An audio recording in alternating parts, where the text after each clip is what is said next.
भारत में विश्व एआई शिखर सम्मेलन हो रहा है। 100 देशों के प्रतिनिधि आए हुए हैं। संयुक्त राष्ट्र महासचिव एंटोनियो गुटेरेस, फ्रांस के राष्ट्रपति इमैनुअल मैक्रोन के समेत 22 देशों के राष्ट्राध्यक्ष हैं। विश्व की सभी प्रमुख आईटी कंपनियों के प्रमुख आए हुए हैं।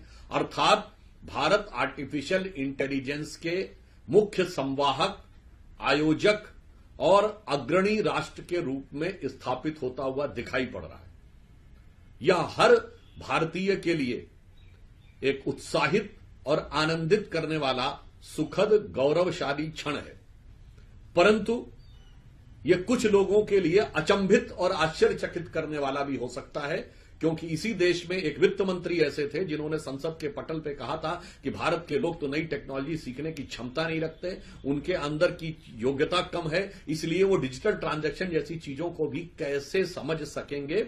और आज भारत डिजिटल ट्रांजैक्शन में दुनिया का नंबर 1 देश है और उससे आगे बढ़ते हुए वर्ल्ड एआई समिट यानी विश्व एआई शिखर सम्मेलन में अग्रणी भूमिका में दिखाई दे रहा है।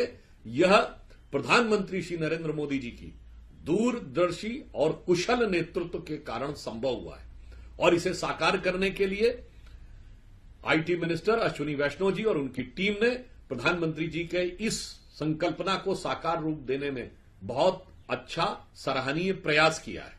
परंतु वो लोग जो कहते थे कि भारत नई टेक्नोलॉजी को एडॉप्ट करने की क्षमता नहीं रखता है, मुझे लगता है उन्हें इस एआई समिट के शानदार सफल आयोजन के सामने कम से कम अब अपनी गलती को स्वीकार करना चाहिए।